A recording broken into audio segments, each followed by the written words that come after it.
And उसके perspective. Sir इसमें introduction जो है वो मैं शुरू कर रहा हूँ।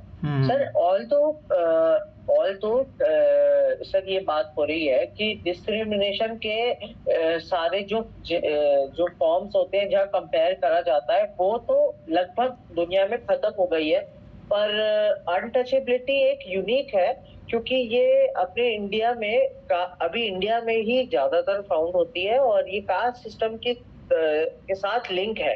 तो इसको डिफाइन करा जाता है, इस untouchability is defined as distinct Indian social institution that legitimizes and enforces practices of discrimination against people born into particular caste and also legitimizes the practices which are humiliating, exclusionary and exploitative.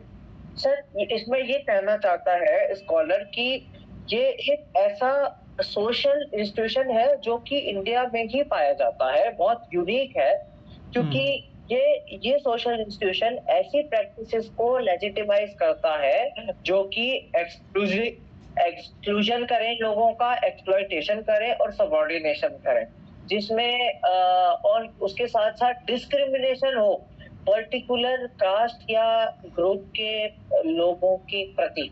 एक discrimination की भावना, एक मतलब unequal treatment की भावना रखें लोग, दूसरे लोग। Sir इसके कुछ डायमेंशंस हैं, जैसे एक्सक्लूजन मतलब being prohibited from water sharing, participation in religious practices. इसका मतलब एक्सक्लूजन का मतलब किसी एक पर्टिकुलर कम्युनिटी को इतना हर तरह सोशल स्फीयर में इतना एक्सक्लूड कर दिया जाए, जैसे कि बेसिक एमिनिटी या जैसे पानी पीने की सुविधा जहाँ गाँव में एक जगह होती है वहां से एक्सक्लूड कर दिया, मंदिरों से एक्सक्लूड कर दिया जाए, या ये अपना इनको कोई बारात या प्रोसेशन निकालनी है उससे एक्सक्लूड कर दिया जाए। इसके बाद सर यूनिट ये अनटचेबिलिटी में फोर्स्ड इंक्लूजन भी होता है। सर फोर्स्ड इंक्लूजन का मतलब होता है forced to play drum in a religious event या मैरिज। इसका मतलब सर ऐसी जिस कम्युनिटी के अगेंस्ट ये अनटचेबिलिटी या डिस्क्रिमिनेशन हो रहा है उसको फोर्स करा जाता है किसी भी एक पर्टिकुलर काम के साथ, जैसे मैनुअल स्कैवेंजिंग हो गया या रिलीजियस प्रोसेशंस या इवेंट्स में ढोल बजाना हो गया वैसा। उसके बाद सर इसमें अनटचेबिलिटी में ह्यूमन सबऑर्डिनेशन भी होता है।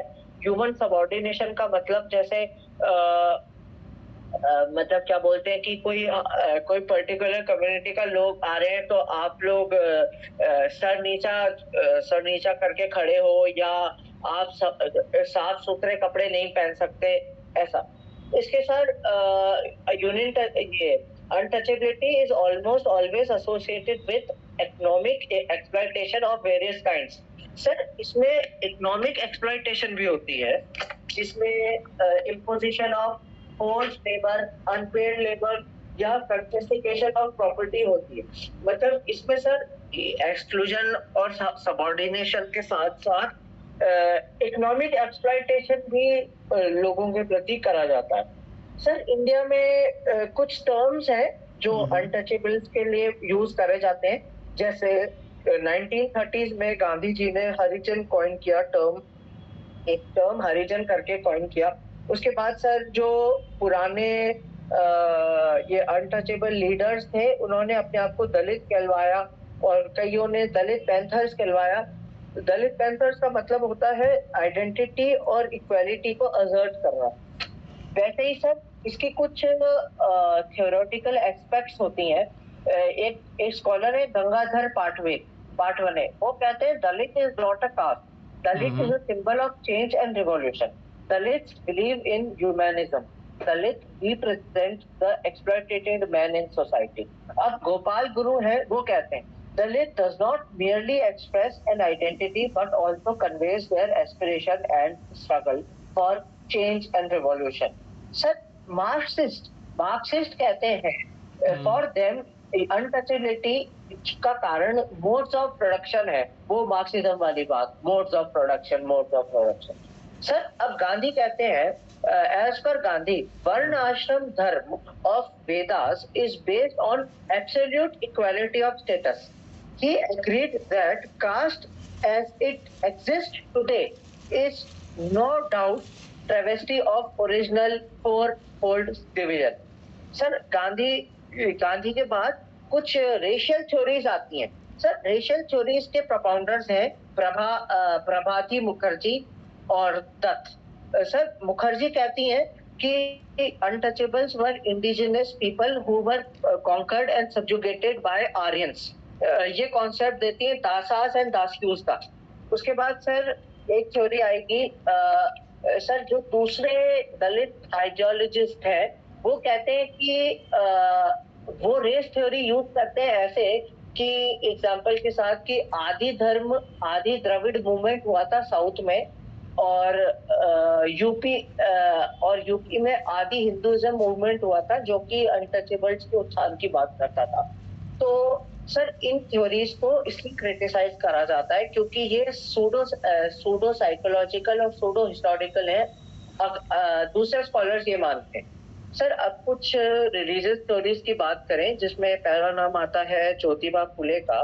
ज्योतिबा फुले अपनी किताब गुलामगिरी में ये बात मानते हैं कि ये बात कहते हैं कि Shudra are son of soil and Brahmin came from outside. वो कहते हैं कि वो अपोज करते हैं चतुर्वर्ण आश्रम धर्म का, मूर्ति पूजा का और जो भी सैक्रेड स्क्रिप्चर्स है या बुक्स है उनका. उन्होंने एडवोकेट किया सर्व जैनिक सत्य धर्म. मतलब उन्होंने एक ऐसे धर्म की कामना करी या ऐसे धर्म की एडवोकेसी करी जो सत्य, वो सबके लिए सार्वजनिक, मतलब सब जनों के लिए सत्य हो, वो धर्म उन्होंने बात करी. अब सर अंबेडकर रिजेक्ट करते हैं रेशियल थ्योरीज का और फूले की बात से सहमति रखते हुए कहते हैं कि caste was the core of Hindu social order. Caste was legitimised and given a divine basis and religious sanction. Ambedkar Phule की रिलीजियस थ्योरी का सपोर्ट करता है. उसके बाद सर दयानंद सरस्वती कहते हैं caste was a political institution which was created by rulers, not by religion. According to him, actions determines the caste, not birth. उसके बाद सर कुछ देख सकते हैं forms of untouchability depending on Dalit and non-दलित relationship, जो कि कुछ factors हैं. पहला फैक्टर है legal prohibition on untouchables and perception about whether the law will actually be enforced. दूसरा फैक्टर है हाउ दलित रेजिस्ट डिस्क्रिमिनेशन. तीसरा है degree of social legitimacy that particular practices command. चौथा है economic and political relation between different social groups. तो इन factors को ध्यान रखते हुए कुछ फॉर्म्स हैं अनटचेबिलिटी के जैसे जो देखे जा सकते हैं. जैसे पहला फॉर्म आता है untouchability in religious, cultural and personal spheres. उसमें पहला पॉइंट है denial of entry into non Dalit houses, social sanctions against inter dining, denial of entry into public places of worship, denial of access to burial या cremation grounds, forced to seek permission of so-called upper caste. Sir दूसरा form आता है state services में, जिसमें पहला है denial of access to state services. This includes entry into police station, entry into public distribution ration shops, entry into panchayat offices etcetera. ये deny करे जाते हैं. दूसरा है discrimination in delivery. Sir delivery का मतलब है discriminatory treatment in police station, separate seating, no home delivery of letters, separate timing और एट पोलिंग बूथ्स, ऐसा कुछ. सर एक आता है आखिरी फॉर्म है जो कि सेक्युलर पब्लिक अफेयर्स में दिखी जा सकती है. सर अनटचेबल्स के लिए रेसिडेंशियल सेग्रीगेशन है, मतलब इनकी हाउसिंग अलग है, चाहे अर्बन एरिया चाहे रूरल एरिया. इनको एक्सेस टू वाटर फैसिलिटी नहीं है, इनको विलेज की शॉप्स में एंट्री नहीं है, इनको सिनेमा हॉल्स में भी एंट्री नहीं है, और इनको सर मैरिज प्रोसेशन, अपना मैरिज प्रोसेशन ले जाने पे, निकलवाने पे एंट्री नहीं. ये कुछ हमने डिस्कस करी अनटचेबिलिटी और इसके पर्सपेक्टिव्स। तो इसके नए फॉर्म सर क्या है? नए फॉर्म है सर, ये तो जो सर पहले इसके ट्रेडिशन में जो हाँ देखते थे वही है ना? ये तो नए क्या है हाँ इसमें? नए क्या है? किस तरीके का अभी डिस्क्रिमिनेशन चल रहा है अभी प्रेजेंट टाइम में? सर, नए में थोड़ा आप बताएं सर, मेरे को मेरा इस पे थोड़ी नॉलेज कम है, आप बताएं। आप खुद कुछ सोचो, अपने आप भी व्यू। तो देखते होंगे ना समाज में, आप भी तो उसी सोसाइटी में रह रहे हो ना? हाँ सर, मैं भी रह रहा हूँ सर, उसी में रह रहा हूँ। मुझे बता, जैनिज्म सर में कास्टिज्म है? सर नहीं, हम लोग सर ना तो भगवान में बिलीव करते हैं, ना किसी कास्ट में बिलीव करते हैं। हम हमारे यहाँ जैनिज्म में एक्चुअली सर कास्ट का फॉर्म ही नहीं है। हमारा तो सिंपल ये है कि रिलीजन भी नहीं है एक्चुअली। जैनिज्म ना एक वे ऑफ लाइफ है सर। जैनिज्म में कुछ ऐसी वो तो हिंदू भी प्रैक्टिसेस बोलते हैं। है सर। वो तो हिंदू भी बोलते हैं कि वे ऑफ लाइफ है, हिंदू सर धर्म भी। सर वो बोलते, अब मैं सर, मेरा ज्ञान कम है थोड़ा इन चीजों में। मैं जैनिज्म के बारे में बता सकता हूँ सर। हमारे में कॉन्सेप्ट नहीं है सर, अनटचेबिलिटी, छुआछूत का बिल्कुल कॉन्सेप्ट नहीं है, ना कभी था और अभी भी नहीं है। नहीं, फिर आप माइन्यूट लेवल पे जैनिज्म को नहीं देखे हो, हर जगह पाया जाता है। एक चीज कैसे याद सर रखना कि बताएं। हायरार्की ऑर्डर है ना। देखो, कास्टिज्म क्या है? हाँ हायरार्की ऑर्डर है ना। ब्राह्मण ऊपर है, जी दलित जी। नीचे है। हाँ ये हाँ हायरार्की ऑर्डर बहुत लेवल पे होता है, इकोनॉमी लेवल पे, सोशल लेवल पे, रिलीजियस लेवल पे। ठीक है, मतलब बहुत हाँ तरीके का होता है, हाँ पॉलिटिकल लेवल पे भी होता है। एक चीज हाँ हमेशा याद हाँ रखना, ये चीज है ना। हो सकता है कि जैनिज्म में रिलीजन के आधार पे ना हो, पर अदर जो है, हाँ। जैसे मान के चलो इकोनॉमी है, ठीक है, या पॉलिटिकल है, या सोशल ऑर्डर के आधार पर, या क्लास के आधार पर, इस आधार पर डिस्क्रिमिनेशन होता है। तो अच्छा कास्टिज्म को आप ये मत सोचो कि ओनली जो रिलीजन के बेस पे ही जो डिस्क्रिमिनेशन होता है उसको कास्टिज्म है। कास्टिज्म बहुत, उस कास्टिज्म के बहुत मतलब फॉर्म्स है उसके, बहुत सारे प्रकार है हाँ उसके, और वो हाँ। हर धर्म में पाया जाता है, मान के चलो। अच्छा अच्छा, तो अभी जैनिज्म का आपने क्या ऑब्जर्व करा, ये बता दीजिए। अब देखो, मैं तो इतना नहीं जानता, परंतु मैं इतना गारंटी के साथ बता सकता हूँ, जैसे जैसे मैंने पहले मुस्लिम धर्म के बारे में मैंने देखा कि हाँ, लोग बोलते कि नहीं है नहीं है। सिखिज्म के बारे में बोलते थे नहीं है नहीं है, पर मैंने जब उनके बारे में, जब मैं उन लोगों से मिला ना, तो फिर जब मैं बातचीत किया तो पता लगता है। जैसे सर सिखिज्म में भी जैसे है। कुछ एग्जांपल, सर एग्जांपल के लिए सर, ये कभी इंटरव्यू में मेरे से पूछ रहे हैं तो कभी बताइए अभी मैं कुछ जानूंगा एग्जांपल। तुमसे, मैं तुम्हारे धर्म के बारे में जानूंगा। कभी मेरा जैनिज्म से किसी किसी से मेरा कांटेक्ट नहीं हुआ। कोई नहीं, मैं धीरे अच्छा धीरे अच्छा मैं तुमसे अच्छा बात करूंगा, वो पता लग जाएगा मुझे, फिर मैं बताऊंगा अच्छा तुमको ना। अच्छा होता है ये, मैं गारंटी के साथ बता अच्छा। रहा हूँ। हाँ सर, होता होगा, मतलब मैंने कभी इस चीज का ध्यान नहीं दिया। खैर कोई नहीं, चलो ठीक है, आगे बढ़ो। खैर सर एक मिनट। सर अब एक टॉपिक है कॉन्स्टिट्यूशन, लॉ और सोशल चेंज। सर इसमें ये बात करी है कि सर लॉ एक एक इंस्ट्रूमेंट है सोशल चेंज का, कैसे? Sir law as an instrument of social change implies India has a interventionist state. Why? Because state through law and state actions can intervene in social life of Indians. In social change, law can play direct or indirect role. जिसमें sir इसके बाद योगेंद्र सिंह नाम के scholar हैं, वो बताते हैं features of traditional law. Sir उनके अकॉर्डिंग ट्रेडिशनल लॉ जो था वो बेस्ड ऑन रिलीजन था, वेरिड विद कास्ट था, जुडिशियल प्रोसेसेस इन्वॉल्व थे, community participation, law was paternalistic, law was flexible, and the focus was on compromise. Thus, it did not act as an instrument of social change. Sir Yogendra Singh ये कह रहे हैं जो traditional law था वो instrument of social change act नहीं करता था। पर सर जैसे ब्रिटिशर्स आए, उनके आने से सर लॉ, ऐसा कहते हैं sir, Britishers were the first to use the law as a agent of social change in India. For example sir Lord Cornwallis ने मॉडर्न जुडिशियल सिस्टम की फाउंडेशन रखी, लॉर्ड मैकॉली ने आईपीसी बनाया, उसके बाद सर इंग्लिश लेजिस्लेशन के माध्यम से नए लॉ इंट्रोड्यूस करे, इंग्लिश लैंग्वेज का इंट्रोडक्शन किया, जिससे सर कुछ ऐसे कानून पास हुए जिससे सर सोशल चेंज आया। जैसे sir abolition of sati, widow remarriage was legalised, age of consent act या Sharda Vilas act was passed. Sir marriage age को बढ़ाने की बात हुई। उसके बाद सर इंटर रिलीजियस मैरिज पे प्रोहिबिशन हटाने की बात हुई। उसके बाद सर उन्होंने एक लीगल ब्यूरोक्रेसी और लीगल सिस्टम की मॉडर्नाइज करने की कोशिश करी इंडिया में। सर उसके बाद अपन देखते हैं इंडिपेंडेंस के बाद reliance on law became indispensable.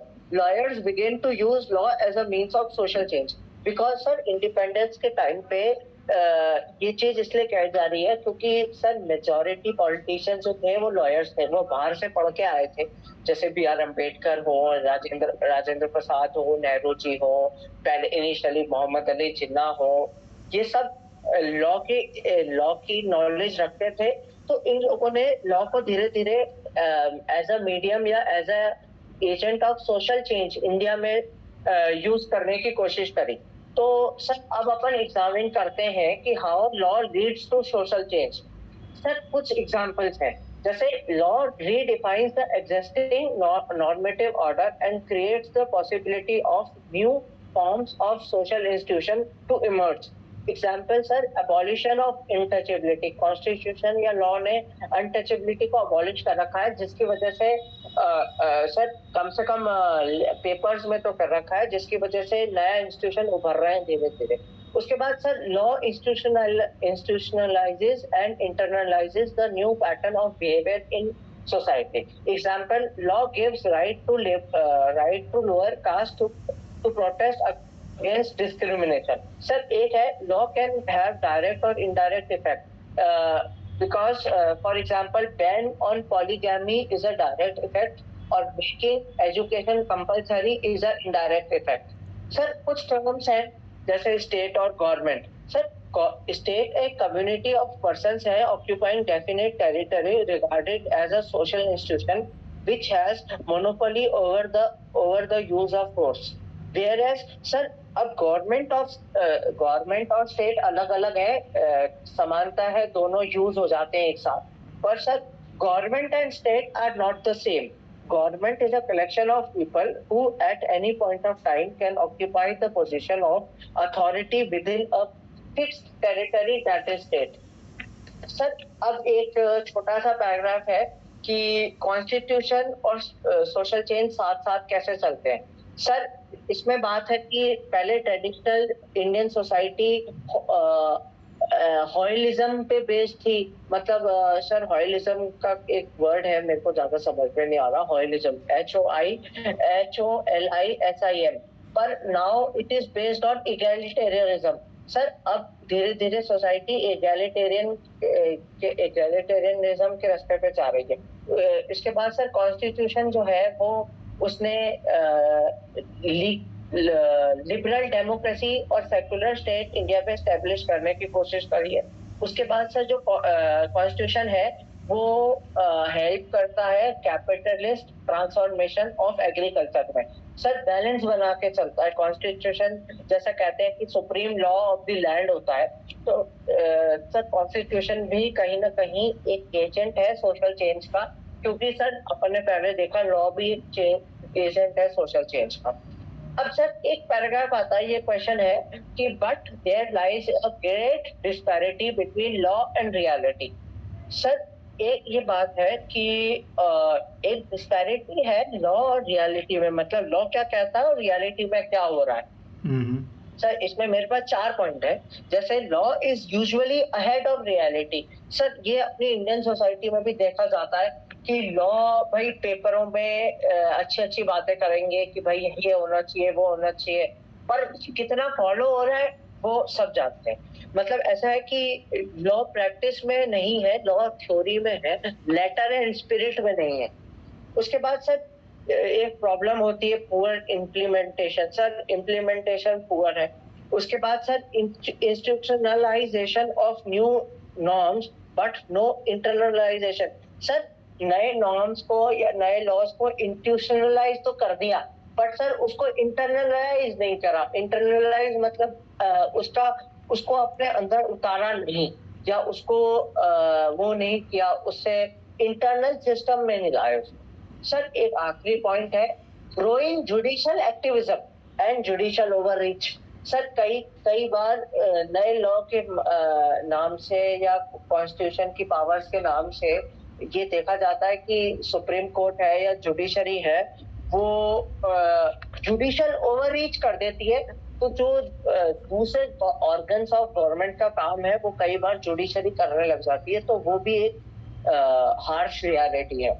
तब अब मैं बात करूंगा आपसे एजुकेशन एंड सोशल चेंज का। सर एक मिनट सर, होल्ड करिए सर, एक मिनट ठीक ठीक ठीक। एक मिनट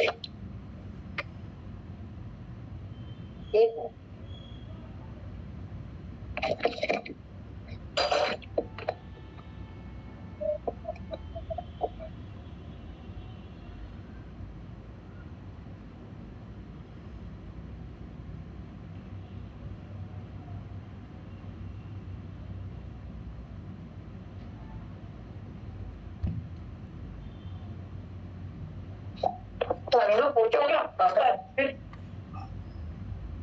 सर आवाज आ रही है? हाँ बोलो बोलो। सर इसमें ये टॉपिक है education and social change. Sir उसके कुछ आउटलाइन डिस्कस करना चाहूंगा आपसे पहले। एक मिनट सर, इसमें इंट्रोडक्शन में एक स्कॉलर है ब्राउन, वो ये बताना चाह रहा है कि एजुकेशन कैसे हेल्प करती है सोशल चेंज लाने में। वो कहता है sir education helps in changing basic outlook of a person towards society. Education changes the established patterns of social relationship, attitude, values of person and structure of society। ये रहा brown का idea. Sir अब अपन कुछ बात करेंगे education के क्या objectives होते हैं इंडियन सोसाइटी के लेंस से। सर एजुकेशन के कुछ ऑब्जेक्टिव्स हैं, जैसे upgradation of existing skills, creates favourable attitude to acceptance of skills. उसके बाद generates and strengthens harmony and peace in society. उसके बाद sir development of both individual and society, helps in integral growth of personality traits like skill development, intelligence, emotional intelligence etcetera. Education speeds up the process of human processing. Sir, education brings changes in terms of gender equality. Education creates awareness, builds the bridges between past and future. Sir इसमें objective से ये पता पड़ा कि sir education जो है वो अगर सही ढंग से यूज करी जाए तो वो पास्ट और प्रेजेंट फ्यूचर के बीच में एक ब्रिज बनकर काम कर सकती है। सर कुछ बात करेंगे इंडिया में एजुकेशन सिस्टम में क्या चेंजेस लाए गए, जैसे सर कुछ पॉलिटिकल चेंजेस, जैसे to inculcate values for democracy, equitable rights या fundamental duties, DPSP. Sir social change लाए गए, जैसे सर लिटरेसी रेट्स को बढ़ाया गया, awareness for health and sanitation को बढ़ाया गया, और सर लोगों के जो सुपरस्टिशियस बिलीव्स थे उनको कम करने की कोशिश करी गई। सर इकोनॉमिक में जैसे इकोनॉमिक चेंजेस में जैसे एग्रीकल्चर का बर्डन कम किया गया, एमएसएमई सेक्टर को बढ़ावा दिया, बैंकिंग सेक्टर को स्ट्रेंथन किया, और सर मैन्युफैक्चरिंग इसको सेक्टर को बढ़ावा दिया। इसके बाद सर एनवायरमेंटल चेंज लाए गए, जैसे एनवायरमेंटल लॉ को प्राथमिकता दी गई, डेवलपमेंट और एनवायरमेंटल लॉ में एनवायरमेंट का पढ़ना भारी करा गया। सर टेक्नोलॉजिकल चेंजेस जैसे आ रहे हैं, इंट्रोडक्शन ऑफ आर्टिफिशियल इंटेलिजेंस या एक्सेट्रा एक्सेट्रा। सर अब मैं बात कर रहा हूँ role and contribution of education in bringing social change. Sir कैसे लाती है, अब उसकी बात हो रही है। Sir education played an important role in development of a national consciousness. It played important role in economic modernisation. Education has redefined the reference group and encouraged people upward mobility. Education led to greater equality and greater gender equality. Education can play vital role in identity change through transformation of knowledge. Education can change the basic outlook of a person towards society. Education can redefine how a person thinks, how a person acts, and how a person will be thinking about a particular person, be a particular community, religion in a society. Sir, अब मैं बात करूंगा why education has not led to the desired social change in India, or why the effectiveness of social change of education in bringing structural changes in society of India is limited. Sir, अब मैं इस पे कुछ factors बताना चाह रहा हूँ कि सर, जो एजुकेशन से सोचा था कि डिजायर्ड किया था कि भाई ये सोशल चेंज काफी हद तक ले आएगा इंडियन सोसाइटी में, वो क्यों नहीं आया? सर, पहला है अर्बन रूरल बायस। सर, अपने यहाँ इंडिया में रियलिटी में अर्बन एंड रूरल बायस है।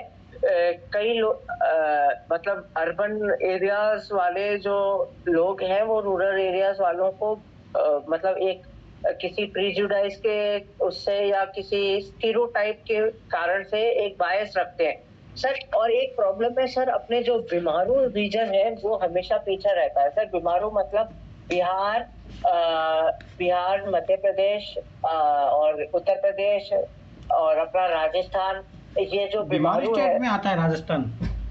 हाँ सर, आता है ना, नहीं आता? एक बार कंफर्म करो मुझे, जहाँ तक है ये सर क्या आता है सर? राजस्थान तो आता है सर बीमारू में। अरे नहीं, राजस्थानी बीमारू भी नहीं आता यार, एक बार देखो, चेक तो करो। सर आप देखिए ना, मेरा वो पीछे बंद हो जाएगा फिर। रुको एक मिनट। सर बीमारू में क्या आता है? बिहार है, उड़ीसा है, ये आते हैं, झारखंड हो गया। अच्छा, जिनकी मतलब इकोनॉमी बहुत खराब है। राजस्थान की तो अच्छी खासी। सर इकोनॉमी तो अच्छी है, पर सर है ना सर, राजस्थान है। बिहार, मध्य प्रदेश, राजस्थान, उत्तर प्रदेश। हाँ, ये बीमारू है ना सर। राजस्थान कहाँ से बीमारू लगता है? सर अपना करप्शन सर 72% है। अच्छा, इसलिए नहीं, हाँ सर, और क्या? Initially more focus was given on higher education than primary education. Sir आज अभी भी आप देखें सर, प्राइमरी एजुकेशन के स्कूल्स में टीचर और स्टूडेंट रेशो बिगड़ा हुआ है। और बच्चे क्यों आते थे पहले, आज कि भाई वो मिड डे मील दे देते थे, बस खाना खाने आ जाते थे। ये बात आप भी डिस्कस कर चुके हैं सर, कि वो बच्चे बस खाना खाने आ जाते थे प्राइमरी स्कूलों की, और हायर एजुकेशन तो बढ़ाए जा रहे और प्राइमरी पे ध्यान नहीं दे रहे। उसके बाद सर शुरू के सालों में और कुछ हद तक अभी भी जो ये यूनियन बजट का एक्सपेंडिचर है एजुकेशन पे कम है सर। उसके बाद सर एक स्कॉलर है जीन डेरेस, वो कहता है कि इंफ्रास्ट्रक्चर की कमी है, एजुकेशन इंस्टीट्यूशंस में इंफ्रास्ट्रक्चर की कमी है sir. Low effect of education on modernisation. Sir education का डायरेक्ट इफेक्ट मॉडर्नाइजेशन पे नहीं देखा गया। उसके बाद sir Indian students continue to be traditional in matters of family life and religion. Sir कितना भी एजुकेटेड हो जाए बच्चा, पीएचडी भी कर ले, तो भी सर अगर कुछ ऐसे बातें आ जाते हैं ना, उसका रिलीजन हो, फैमिली हो, लाइफ हो, उसके लिए फिर भी सर ट्रेडिशनल आउटलुक चलता है। तो वो सर ट्रेडिशनल आउटलुक आगे आ जाता है, तो सर थिंकिंग कैपेसिटी खत्म हो जाती है सर। सर और भी कुछ रीजंस है जो ऑब्जर्व करे जा सकते हैं, जैसे वोकेशनल एजुकेशन बहुत लैक बिहाइंड करता है। जो प्रेजेंट एग्जामिनेशन सिस्टम है वो इम्प्रूव नहीं हुआ, अभी भी रोड लर्निंग पे ज्यादा, कि भाई रोड लर्निंग पे ज्यादा फोकस है, या नंबर से है। ये नहीं है कि स्किल क्या सीख रहा है बच्चा, नंबर आने चाहिए। सर इसमें एक प्रॉब्लम सर, थोड़ी ये मेरा पर्सनल आउटलुक है, कि मतलब पर्सनल ऑब्जर्वेशन है कि पेरेंट्स का भी है कुछ रोल। उसके बाद सर लिंक, ये सर जरूरी नहीं है मेरे साथ हो, पर ठीक है मैं देखता हूँ मेरे आसपास है। उसके बाद सर और मैं ज्यादा कह भी नहीं सकता ना, फिर पता नहीं कौन पीछे पड़ जाए, इसलिए sir because linkages between existing practices and procedures in education. Sir जो लिंक है एग्जिस्टिंग प्रैक्टिसेस और प्रोसीजर्स ऑफ एजुकेशन में, उसमें कोई लिंक, उसमें वही नहीं है, तालमेल नहीं है। उसके बाद sir vested interest of status quest. Sir जो स्टेटस क्वेस्ट है, या जो पॉलिटिशियन है जो फ्री एजुकेशन या कंपल्सरी एजुकेशन की बात करते हैं, उनके सर छुपे हुए इंटरेस्ट होते हैं। उसके बाद सर इंडिपेंडेंस के बावजूद भी एजुकेशन को कभी पर्पसफुली वेयर करा ही नहीं गया डिजायर्ड सोशल चेंज लाने के लिए। कभी एजुकेशन को देखा ही नहीं गया कि ये एक सोशल चेंज लाने का माध्यम हो सकती है। एजुकेशन के बाद ये इसके इंडिपेंडेंस के बाद भी सर एक वही प्रॉब्लम है सर, जो ST SC है, वुमन है, उनको एजुकेशन हेल्प नहीं कर पाई उनके स्टेटस बढ़ाने में। उसके बाद सर एक प्रॉब्लम अपने यहाँ है जो अंडर एम्प्लॉयमेंट है और unemployment of educated youths. Sir आजकल अर्बन एरियाज में आजकल क्या हम लोग जब 2011 से या 2000 जब हम 9th में थे सर 2016 में, जब भी हम यही पढ़ते थे कि एडुकेटेड अनएम्प्लॉयड ज्यादा बढ़ते जा रहे हैं। सर 2016 में 9th में इकोनॉमिक्स पहली बार पढ़ी थी जब। अरे वो पहले भी था, वो ऐसे नहीं कि तुम 9th क्लास में तब थे, वो पहले भी था। हाँ, तो वही मैं बता रहा हूँ कि सर जो लोग सोचते हैं कि भाई हम एजुकेशन लेके बड़े उससे आ जाएंगे, और हर कोई सर ज्यादा अफोर्ड कर नहीं पाता है। प्राइवेट इंस्टीट्यूशन की क्या हालत है आपको पता ही है। खैर सर एक और प्रॉब्लम मेरे को दिखती है, एजुकेशन सिस्टम जो प्रेजेंट है अभी, वो सर अकाउंटेबिलिटी की कमी से सफर करता है। सर ना तो बच्चे अकाउंटेबल है पढ़ाई को लेके, ना टीचर्स अकाउंटेबल है, और सर रहा सहा कसर कोविड ने निकाल दी कि भाई ऑनलाइन सिस्टम, एक तो किसी को पहले समझ में नहीं आया कैसे। ये तो सर मैंने भी प्रॉब्लम फेस करी थी कि हमारे मतलब वो ही नहीं था, क्या बोलते हैं, जैसे हमारे कॉलेज में ही वो सिस्टम ही नहीं था कि टीचर्स को कि भाई ऑनलाइन क्लास लेंगे तो कैसे लेंगे। खैर वो अभी भी नहीं है। हाँ, ऑटो ओपन यूनिवर्सिटी देखो ना कि वो ऑनलाइन ही चलता है, उसकी ऑफलाइन क्लासेस तो होती नहीं है। 500 उसकी एक भी वीडियो लेक्चर नहीं मिलेगा तुम्हें इतनी। हाँ है सर, क्या कह रहे हैं, आवाज कट गई सर, क्या कह रहे हैं? मैं बोला कोटा ओपन यूनिवर्सिटी ऑनलाइन ही चलता है वो, पर उसका एक भी लेक्चर नहीं मिलेगा आपको। क्यों? यही तो बात है। क्यों सर, ऐसा कैसे? मैंने ही सुना, आपसे पहली बार सुन रहा हूँ कि कोटा ओपन यूनिवर्सिटी ऑनलाइन चलता है, ये ऐसा कैसे? अरे वो होता ना डिस्टेंस लर्निंग वाले जो करते हैं तो उनके अच्छा मेरे को नहीं पता। मैंने एमए वहीं से किया है ना, सोशियोलॉजी में। अच्छा, तो सर आपका एमए कहाँ, मतलब आपने कब किया था सर एमए? मेरा 2023 में कंप्लीट हुआ था, 2021 वाला बैच था मेरा। अच्छा, तो सर मतलब उससे पहले आपने क्या किया है सर? ऐसे ही जरा 2 मिनट टॉपिक से हटके पूछ रहा हूँ, बात चली रही है तो एजुकेशन की। तो सर मतलब आपने बीए किया है क्या? BTech NIT Raipur. Sir BTech करके आप एमए सोशियोलॉजी, मतलब मेरे को समझ नहीं पाया कैसे, मतलब? तो फिर मेरा ऑप्शनल मैंने चेंज कर दिया था ना, इसीलिए। पहले तो मैंने मैथ्स से एमएससी कर रहा था मैं।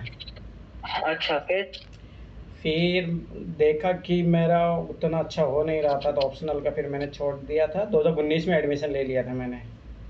अच्छा, फिर मैंने एक सेमेस्टर के बस एक एग्जाम दिया था, उसके बाद छोड़ दिया था। फिर उसके बाद मैंने 2021 में लिया सोशियोलॉजी। तब और सर ये आप पढ़ा कब से रहे, मतलब जैसे यूनिटी आईएएस का ये आप कब से कर रहे हैं? 2022 से ही है पढ़ाना। तो ऐसे तो स्टूडेंट हो तो मैं 2021 से पढ़ा रहा था।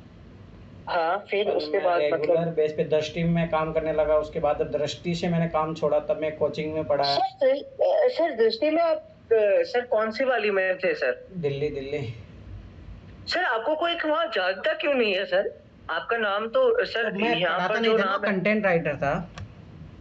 अच्छा, ओहो, आप कंटेंट राइटर थे। तो अगर मैं सर दिल्ली दृष्टि वालों के कांटेक्ट में हूँ, तो मैं अगर आप पूछूं मैं कि आप ऐसे, आवाज अटक रहा आपका।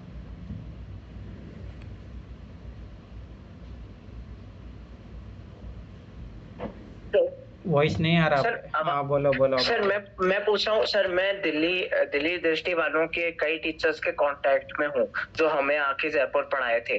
तो वो अगर मैं ऐसे पूछूं कि कंटेंट राइटर के नाम से आपका नाम का कोई था, वो बता देंगे? जानते हैं आपको? नहीं, टीचर से कांटेक्ट नहीं होते वहाँ पे। तो क्या होता है? अरे उनकी टीम बनी है भाई। दृष्टि एक पूरी कंपनी के तौर पे काम करती है। वहाँ पे हमारे एचओडी होते थे, मतलब समझ रहे हो ना, वो अलग सिस्टम चलता है वहाँ पे। टीचर तो कांटेक्ट में नहीं आते। अच्छा, टीचर नहीं। जैसे मैंने सर आपके बारे में पूछा भी था कि एक सर दिल्ली दृष्टि में है सर, वो अपने करंट अफेयर्स के हैं, अभिषेक मिश्रा, वो नहीं जानते आपको? जैसे अच्छा अच्छा अच्छा नहीं नहीं, फिर यार दिल्ली की जो जयपुर में ब्रांच है वो अलग है, और यहाँ पे फिर हिंदी मीडियम की ब्रांच में था ना मैं तो। अच्छा अच्छा वो अच्छा। अलग नहीं है, सर वो वो, कंटेंट टीम भी अलग है, सब कुछ अलग होती है इसकी। अच्छा अच्छा अच्छा अच्छा, मेरे को नहीं पता था। मेरे को लगा सर आप दृष्टि में पढ़ाते थे जैसे मेरे को और नहीं, मैं पढ़ा रहे हो परीक्षा आइडिया में ऐसे। पढ़ाया था, परीक्षा आइडिया में कोचिंग है, रवि भी है वो। अच्छा अच्छा अच्छा। वो कैसा रहा सर वहाँ एक्सपीरियंस आपका? 3-4 महीने पढ़ाया, हम्म। फिर वही सैलरी वैलरी अच्छा नहीं देगा तो कौन पढ़ाएगा भाई, मेहनत भी करे पैसा भी ना दे तो कौन पढ़ाए। सर तो फिर आपको लगता मतलब जैसे आई एम श्योर कि सर सर काफी बच्चे मेरे जैसे आपसे इससे जुड़े हुए हैं, तो सर मतलब आपको क्या सेटिस्फेक्शन होता है नहीं, ये बताइए।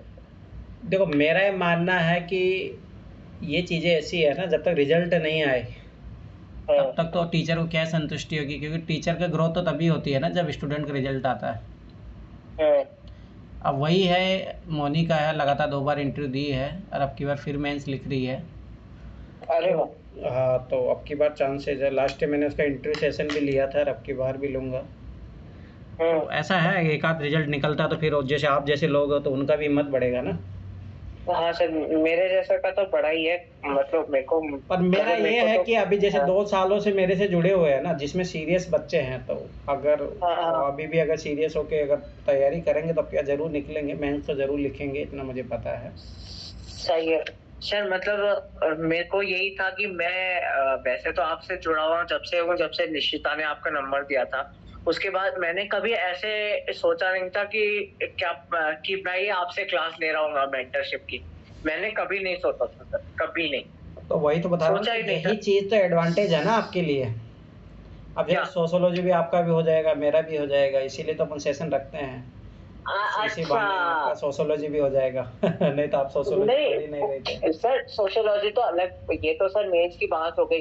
पर मैं आपसे ये कह रहा हूँ कि जैसे अभी दृष्टि कोचिंग खत्म हुई थी 3 साल वाली, पर फिर भी मैंने नहीं सोचा था कि मैं, मेरे को ये तो पता है, ये आपको भी पता है, मैं आपसे जब से जुड़ा हुआ हूँ, जब से निश्चित ने नंबर दिया था, तो मेरे को नहीं पता था कि मैं मतलब आपसे कांटेक्ट करके ऐसे मेंटरशिप लेने लगूंगा जैसे मैं ले रहा हूँ, या आपकी गाइडेंस में मैं इतना काम करने लगूंगा। मेरे को मेरे वहमो गुमान में नहीं था सर एक्चुअली। अगर मेरी राय आप जाने तो, मतलब जिस दिन मतलब आपसे बात हुई उस दिन के एक दिन पहले भी नहीं था। अच्छा। पता नहीं। हम्म। सर पता नहीं, वो ऐसा कहते हैं ना कि ऊपर वाला रास्ता दिखाता है ना, तो जब, हम्म। और जब वो मतलब उस जब वो डायरेक्शन देता है ना, तो कोई नहीं रोक सकता सर। नहीं देखो, तुम्हारे अंदर देखो सिंसियरिटी है, बस तुम्हें गाइडेंस की कमी थी, बस वो मिल ही गया, तुम कोई निकल कोई जाओगे, तुम निकल जाओगे, कोई बस कोई बात लापरवाही नहीं। मत करना, बस ये चीज़ याद रखना। क्योंकि सिंसियर हो हाँ। तुम, देखो हम्म। सिंसियरिटी विद प्लस गाइडेंस हो ना, तो कोई भी बच्चा इस एग्ज़ाम को क्रैक कर सकता है, बस ये चीज़ याद रखना। पर वही है, कंटिन्यूस मेहनत चाहिए 1 साल की। कंटिन्यू मेहनत चाहिए 1 साल की, प्लस सर कंटिन्यूस मेहनत के साथ मेरे साथ वो वाला सिस्टम भी है कि 2 बार नहीं हुआ तो एक मेरे को बार बार मैं डाउन हो जाता हूँ, वो भी आपको बूस्ट करना पड़ेगा सर। मैं खुद कह रहा हूँ ये चीज, मैं खुद कह रहा हूँ आपको वो आप कि मेरे सर से मेरे, जुड़े हो ना, वो ऑटोमेटिक आपको कॉन्फिडेंस आता रहेगा, आप वो चीज़ की टेंशन ही मत लीजिए, बस वीकली आप सेशन करते रहिए तो वो होता रहेगा, आप वो चीज़ की टेंशन मत लो। नहीं मतलब सर ये तो चलिए एकेडमिक्स के बावजूद नहीं भी वो मैं मैं कई, समझ गया आपका, देखो वो सबके साथ होता है, वो ऐसा नहीं है। मोनिका जैसे सोचो 2-2 बार इंटरव्यू दी है, तो तब भी वो फेलियर जब बात करती है मेरे से तो मैं उसको बुस्टअप करता हूँ। क्योंकि देखो एक चीज़ याद रखना कि आज भी चाहे कितना भी बलवान हो या कितना भी मेंटली स्ट्रांग हो, पर कहीं ना कहीं एक होता है ना कि मेंटल बूस्ट की ज़रूरत पड़ती है। हाँ तो अभी जब हाँ। मुझे लगेगा कि तुम लापरवाही कर रहे हो तो मैं दूंगा फिर तुम्हें भी। अभी अभी चल रहा है बढ़िया, पढ़ाई तो करते रहिए बस। सही है सर, मतलब मेरे को यही है कि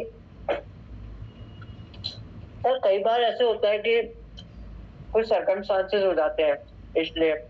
नहीं वो नेचुरली है। देखो कुछ चीज़ें होती है कि अपन आर्टिफिशियल खुद अपना मेड करके, मतलब अपन खुद प्रॉब्लम क्रिएट करके फिर पढ़ाई नहीं हो रहा, वही गलत हम्म बात है। अपन एक कुछ चीज़ें हम्म होती है जैसे मान के ओकेजन आ गया, घर में कुछ हम्म काम है, या मान के चलो बीमार हो गए, तो उनकी कभी टेंशन नहीं लेना चाहिए। हम्म। और कभी कभी ऐसा होता है कि सप्ताह में एक आध बार नहीं भी पढ़ रहे तो कोई दिक्कत नहीं है, परंतु हाँ ये भी नहीं कि हाँ, सप्ताह में 4-5 दिन गायब कर दिए, तो फिर थोड़ा ध्यान वो देना तो चाहिए। पिछली बार पहले वही हालत होती थी सर, ऐसा लगता था कि बस कोचिंग करिए है, बस सब कुछ कर लिया, फिर हो गया काम, फिर समझ में आ गया ना। मतलब मैं सर किसी कोचिंग को हेट नहीं दे रहा, नहीं मैं कोचिंग को हेट नहीं कर रहा, मैं हमारी स्टूडेंट्स की गलती बता रहा हूँ आपको। देखो कुछ चीज़ें ऐसी होती है ना, वो दोनों तरफ से चलनी चाहिए, क्योंकि अकाउंटेबिलिटी होती नहीं है ना कोचिंग वालों की, उनका तो बस सर पैसे ले लिए वो बस अगर पढ़ा दिया। अकाउंटेबिलिटी लेने लग गए ना तो इतनी कोचिंग खुलेंगी नहीं कभी। ये बात भी सही है, तो समय समय की बात होती है। चलो शुरू करो आगे। हाँ सर,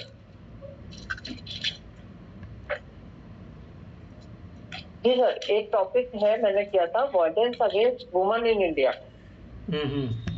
सर इसकी मैं हेडिंग्स और सब हेडिंग्स डिस्कस कर लेता हूँ, जिसमें मेरे को लगेगा कुछ चीज पूछने की है वो मैं पूछ लूंगा।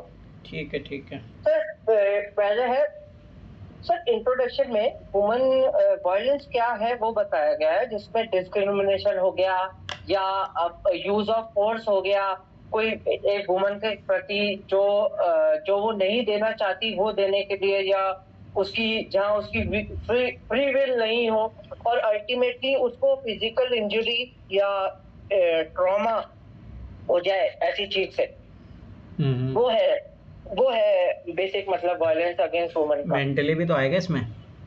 हाँ वो जो मैं कहा इमोशनल ट्रॉमा,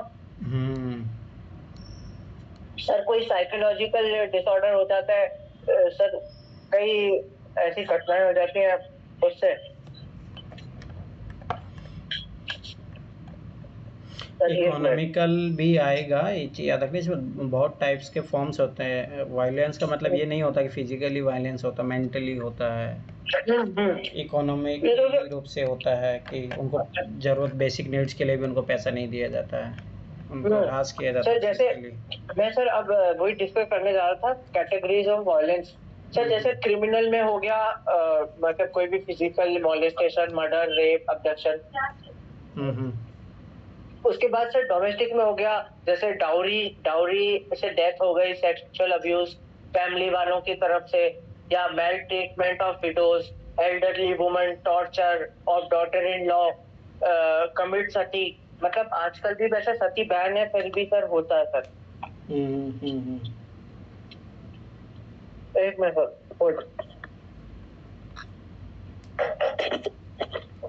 सर, इसमें सोशल कल्चर में भी आप जैसे इकोनॉमी वाला पॉइंट बता रहे हैं सर, तो सोशल कल्चर में आएगा पैसे सर डिपेंडेंट है वाइफ हस्बैंड पे और पैसे के लिए या रिसोर्सेज के लिए।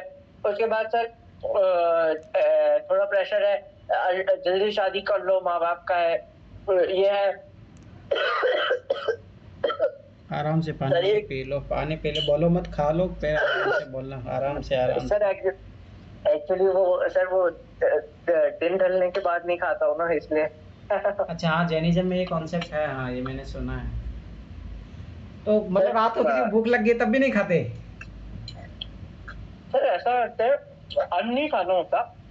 अच्छा, फ्रूट खा सकते हो? हाँ सर, फ्रूट खा सकते हैं और दूध पी लो, जैसे कुछ मिठाई खा लो, ऐसा होता है, अन्न नहीं खाना होता। तो मैंने तो जो कॉन्सेप्ट सुना है इसके पीछे ये कॉन्सेप्ट सुना है कि भाई शाम के बाद में कीटाणु आ जाते हैं, इसलिए नहीं खाते जैनिज्म में। यही है। तो फिर जो फ्रूट है उनमें नहीं आते? सर ऐसा है सर, ये जो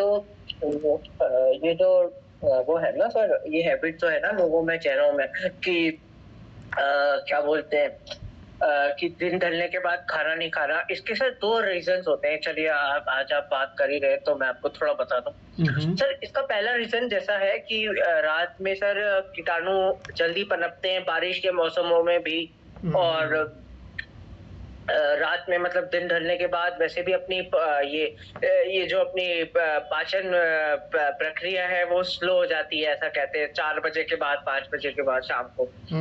सर इसमें दूसरा कारण ये होता था, अभी भी होता है सर, मेजॉरिटी लोग गांव में रहते हैं, जैन नहीं सर, मतलब मेजॉरिटी शहरों में भी रहते हैं, पर सर पहले ये था कि सर पहले का बता रहा हूँ कि गांव में रहते थे, लाइट वाइट नहीं होती थी, तो ऐसा होता था कि जब तक सूर्य किरण आ रही है, मतलब सूरज की रोशनी आ रही है, खाना वाना बना के खा लिया और जल्दी सो गए। गांव में वैसे ही सब जल्दी सो जाते हैं, वो कारण भी है सर।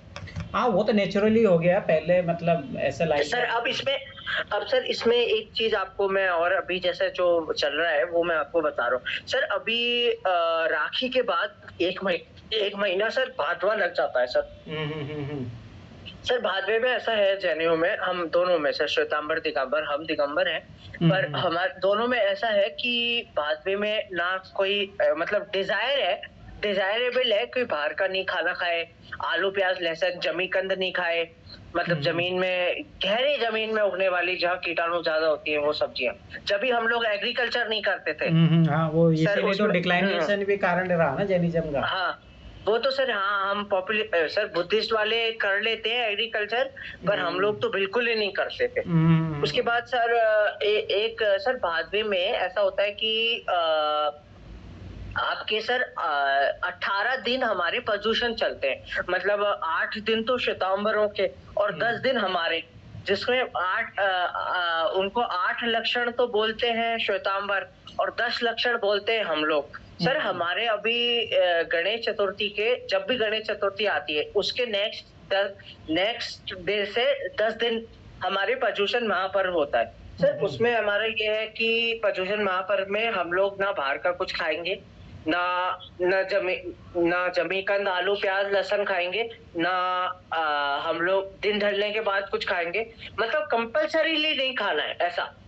अच्छा कंपल्सरीली वो है कि सर 10 जो ये 10 लक्षण हैं वहां पर सर ये 10 दिन जो होते हैं वो अत्यंत, जैसे हमारे सर एक ये कॉन्सेप्ट भी है सर, जो डिफरेंस है, हम लोग कड़ी वो करते हैं, कड़े परिश्रम करते हैं पूजा पाठ में, स्ट्रिक्ट पेनेंस जिसको कहते हैं, और श्वेतांबर थोड़ा रिलैक्स्ड है। हम लोग सर इन 10 दिनों में तप करते हैं, अपनी बॉडी को तप के द्वारा सही रास्ते पे चलने को मजबूर करते हैं, मतलब ऐसा बड़े बूढ़ों का मानना है। हम लोग नई जनरेशन नहीं मानती इन चीजों में, पर हमारी फैमिली में भी यही है कि भाई 10 लक्षण जब प्रदूषण है तो आपको शाम को 6 बजे के बाद कुछ नहीं मिलेगा। अच्छा आलू प्याज नहीं मिलेगा, लहसुन नहीं मिलेगा, बाहर का नहीं खा सकते, तलावा नहीं सर, तलावा भी नहीं खा सकते। और सर जैसे मतलब ऐसे है, ट्रेडिशन चलते आ रहे, कोई सवाल नहीं करता। हम लोग भी अब सवाल करने लगे, 2-4 किताबें पढ़ ली है, पढ़े लिखे होने का नाटक करते हैं, इसलिए सवाल करते हैं। बाकी बचपन में थे तो जैसे बोल देते वैसे ही कर लेते थे। समझ रहे हैं आप मैं क्या कहना चाहता हूँ? तो सर ये पूरा महीना भादवे का ऐसा होता है जिसमें आखिरी के 18 दिन स्ट्रिक्ट पेनेंस होता है, श्वेतांबरों का भी और हमारा भी। सर ये भादवा राखी के अगले दिन से शुरू हो जाता है और पड़वा ढोक तक चलता है। ये पूरा जब तक हमारे प्रदूषण नहीं खत्म होंगे जब तक चलेगा। ये है कॉन्सेप्ट। खैर सर एक अपन बात कर रहे थे सोशो कल्चरल जो वायलेंस है, जैसे सर मैंने बताया कि वाइफ को फीमेल साइड के लिए फोर्स करना, पैसे की डिमांड करने पे पीटना, या हस्बैंड बार बार फिजिकल प्लेजर मांगना कि भाई पैसे दूंगा, फिजिकल प्लेजर मतलब रिसोर्सेज की कमी है ना इसलिए। उसके बाद सर कुछ कैटेगरीज है, राधिका कुमार स्वामी कहती हैं, राधिका कुमार स्वामी ने कुछ कैटेगरीज बताई हैं। जैसा सर पहली कैटेगरी है physical sexual psychological family violence. Sir ये एक फिजिकल है, सेक्सुअल है और साइकोलॉजिकल है, पर ये सर फैमिली में होता है। जैसे कि सर सेक्सुअल अब्यूज है, मैरिटल रेप है, डाउरी वायलेंस है, म्यूटिलेशन है, ट्रेडिशनल नॉन स्पाउसल वायलेंस है। सर मतलब एक कमोडिटी समझना वाइफ को, बेसिकली वो बहुत एक्सट्रीम कर रही है, मैं बहुत हल्का करके बता रहा हूँ, बहुत एक्सट्रीम लिखा है। उसके बाद सर दूसरा है जिसे कहते हैं physical sexual psychological with in general community. Sir अब ये टाइप का है जनरल कम्युनिटी में होने वाला, जैसे सर सेक्सुअल हैरेसमेंट है, वर्क प्लेस पे है, प्रोस्टिट्यूशन है, ट्रैफिकिंग है, सेक्सुअल प्लेजर है, पोर्नोग्राफी है, वो सब। सर अब आखिरी कैटेगरी आती है जो कि स्टेट स्पॉन्सर्ड होती है। सर स्टेट करता है चार तरीकों से। ये इसकी कैटेगरी का नाम है physical sexual psychological violence conducted by state in 4 types. Radhika Coomaraswamy कहती हैं, जैसा पहला है overt physical abuse. Sir overt और कवर्ट दो वर्ड्स होते हैं। ओवर्ट मतलब दिखता हुआ physical abuse, sir publicly physical abuse हो रहा है गर्ल्स का या वुमेन्स का। एक होता है सर कोई ऐसी सिचुएशन में डाल के जिससे साइकोलॉजिकल ट्रॉमा हो जाए फिर अब्यूज करना। जैसे सर ये फिल्मी लाइनों में भी आपने देखा होगा सर, एक एक्ट्रेस थी विमी, विमी के साथ लास्ट में ऐसा ही हुआ था। उसको दारू की लत लगा दी थी उसके पति के डाइवोर्स के बाद, वो फिर उसको प्रोस्टिट्यूशन में भेज दिया था। वहां से एग्जांपल लिया है सर मैंने। सर ये जो देखा है वो ही बता रहा हूँ सर। मतलब जैसे फिल्मी लाइन पे तो कईयों का तो आता ही नहीं है। बाकी एक सर एक विमी विमी करके एक एक्ट्रेस थी ना जो उसके साथ भी थी सर, आपने पिक्चर देखी होगी वो तो क्या बोलते हैं हमराज, जिसमें आपके वो सुनील दत्ता और राजकुमार थे सर। विमी विमी करके एक्ट्रेस थी। उसमें भी सर उसको ऐसी कंडीशन में रियल लाइफ में ऐसी कंडीशन में डाल के उसको अब्यूज करते थे लोग। उसके बाद सर वही deprivation of resources for physical wellbeing. Sir womens के पास रिसोर्सेज की कमी होती है, जिसकी वजह से वो ऐसे कामों में इंडल्ज हो जाती है। मतलब उनको इंडल्ज कर दिया जाता है, कुछ उनकी मर्जी भी होती है, कुछ मर्जी नहीं भी होती है। और सर आजकल जैसे नया फॉर्म है इसका सर सैरोगेसी। वैसे सैरोगेसी तो रेगुलेट हो गया ना। हाँ सर वो तो 2021 में कराया ना, उससे पहले तो नहीं था। खैर सर एक है commodification of woman. Sir woman को कमोडिटी जैसे बना दिया गया है इसलिए। सर अब इसमें एक टॉपिक आ रहा है कि विक्टिम्स कौन होती हैं।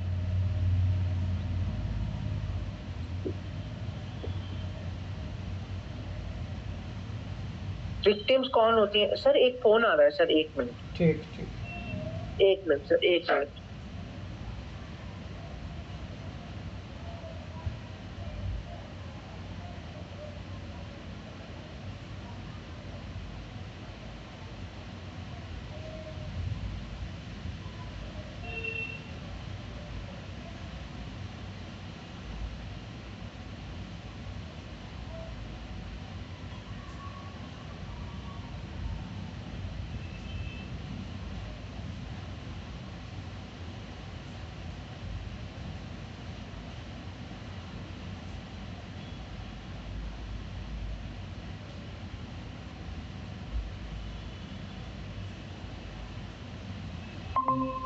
जी सर, अब सर वो बीच बीच में सर थोड़ा आज बारिश आ रही है ना, तो लाइट कट जाती है तो वाईफाई बंद हो जाता है।